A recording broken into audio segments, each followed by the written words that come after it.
Bonjour à tous, je vais vous présenter dans cette vidéo la méthode qui consiste à calculer un produit scalaire à l'aide de la norme des deux vecteurs. Donc on va utiliser cette formule ici. Si j'ai deux vecteurs u et v, on va utiliser cette formule ici.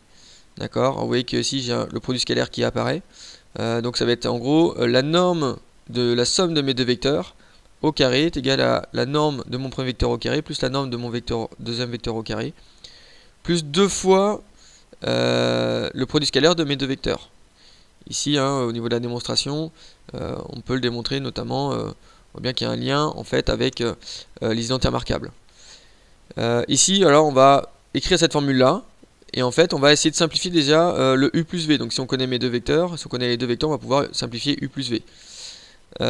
Et après, quand on aura simplifié ici, après on va pouvoir en déduire le produit scalaire. En fait, ce que je cherche, c'est le morceau qui est ici derrière le x2, qui est le produit scalaire des deux vecteurs, puisqu'on pourra certainement connaître, en déduire les normes les trois normes ici au carré de mes trois vecteurs.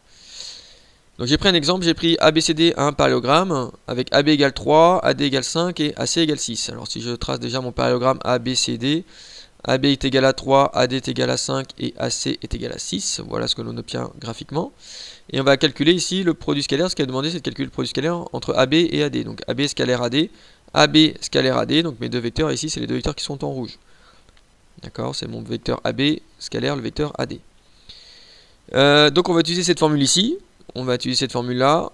Donc le vecteur U en fait de ma formule, ça va être le vecteur AB.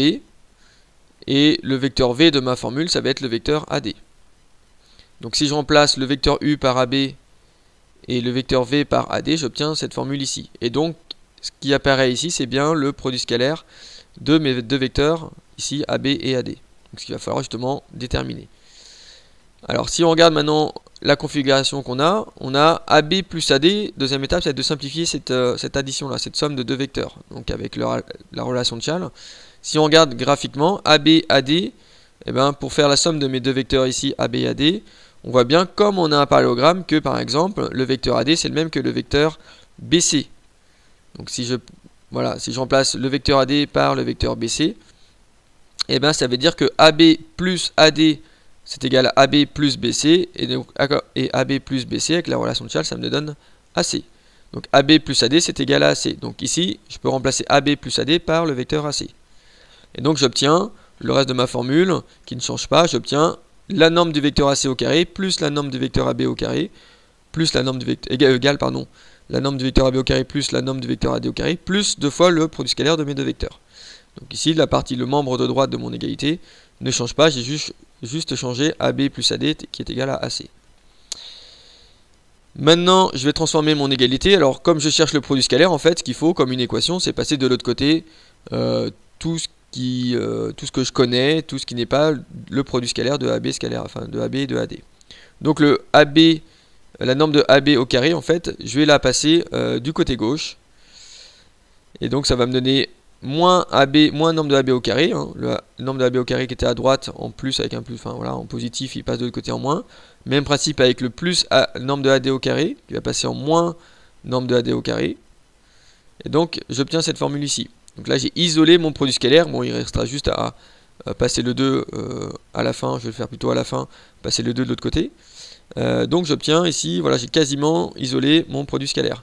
Alors cette égalité là, en fait, je vais plutôt l'écrire dans l'autre sens, c'est-à-dire que ce que j'ai à droite, je vais le passer plutôt à gauche, et ce que j'ai à gauche, vous voyez ici, je vais le passer plutôt à droite. J'ai juste changé l'ordre de mes deux membres.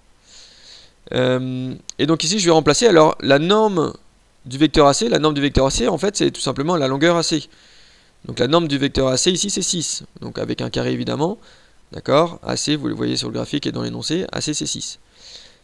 La norme du vecteur AB, la norme du vecteur AB c'est la longueur AB, c'est 3, donc ça fait 3 au carré. Et même principe, la norme du vecteur AD, c'est la longueur AD, et c'est 5, donc ça fait moins 5 au carré. Donc ici, si je continue mon calcul, donc le 2 fois le produit scalaire, ça va être égal à 36 moins 9 moins 25, c'est-à-dire 2.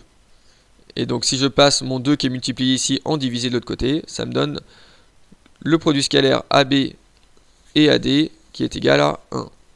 J'espère que vous avez compris comment calculer le produit scalaire de deux vecteurs à l'aide de normes, notamment des deux vecteurs.